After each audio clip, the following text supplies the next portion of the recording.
Which of the following ECG changes? So always I go through the last sentence, right? So we know what they're asking for. Which of the following ECG changes is most likely to be seen on cardiac stress testing? A 51-year-old woman with a history of paroxysmal atrial fibrillation comes to the physician for a follow-up visit. She feels well and wants to discuss pausing her only current medication, which is flecainide. Okay, what is flecainide?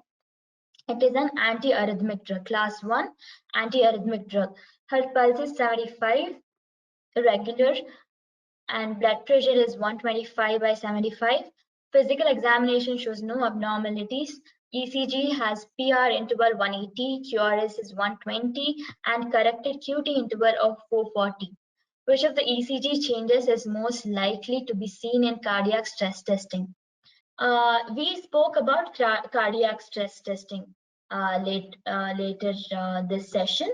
What is the question again? 51-year-old has history of paroxysmal atrial fibrillation, comes to the physician for follow-up visit. She feels well and wants to discuss pausing. She doesn't want to take her medication, which is flecainide. What is flecainide again? It is anti-arrhythmic class 1. Okay. Now her pulse is 75, blood pressure is okay, and ECG shows PR interval 180, QRS is 120. There is corrected QT interval 440. Which of the following ECG changes is most likely to be seen on cardiac stress testing? What is the mechanism? Okay, what is the mechanism of action of flecainide? What is the mechanism of action of class 1 antiarrhythmic drugs? It inhibits sodium channels in the cardiac muscle. Okay, sodium channels are required for your upstroke of the phase 1 is called, okay, this is the action potential of your cardiac muscle. Upstroke, this is phase 0. This is required. Sodium is required for this upstroke. This upstroke corresponds to QRS complex in ECG. Okay, this is equal to this. Okay. Now, I told you this much. This is equal to this. Now, what do you think if you inhibit this? If you, let me erase this and write neatly. Okay, this is normal action potential. Let me write here. QRS complex is there. This is corresponding to this, right?